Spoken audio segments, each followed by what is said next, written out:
জঙ্গি।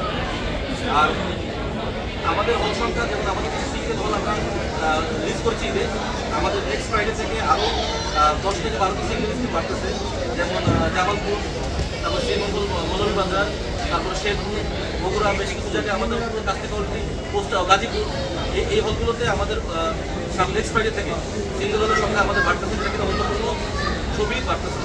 আর আপনাদের যদি কোনো বক্তব্য থাকে তাহলে করতে পারেন।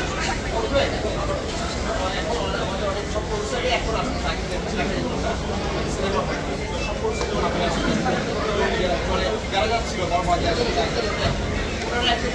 বাজেট নিয়ে একটা বাজেট আপনাদের এই কালেকশন বাজেট তাদের ব্যাপারটা কি, সিনেমা 50 টাকা বানানোর জন্য 10 টাকা বানানোর জন্য 10 কোটি টাকা বানানো, এক এক ধরনের গল্পের ছবিটা একটু ডিমান্ড। কিন্তু আমাদের এই ছবিটা আমরা যখন টিম প্ল্যানিং করি, আমাদের টার্গেট ছিল যে আমরা 2 এর ভিতরে 2 কোটি টাকার ভিতরে ছবিটা বানাবো। বাট ছোটো যখন কাজ শুরু করি তখন আমরা বাজেট পে করছি, আমরা 2.5 কোটি টাকা সামথিং বেশি, অলমোস্ট 2.5 কোটি টাকা প্লাস আমাদের এই ছবিতে বাজেট খরচ হয়েছে। তার ভিতরে আপনারা জানেন যে বাংলাদেশের সবচেয়ে বড় ডিজিটাল ডিস্ট্রিবিউটর হচ্ছে আমি আমাদের মধ্যে।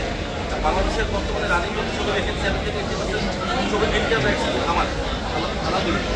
সেই জায়গা থেকে ডিজিটাল বিজনেসটা বা এই যে ডিজিটাল বিজনেসটা কীভাবে করতে হয়, কিন্তু আমি করি সেখানে যেটা আমার তো আমি ওই ব্যাপার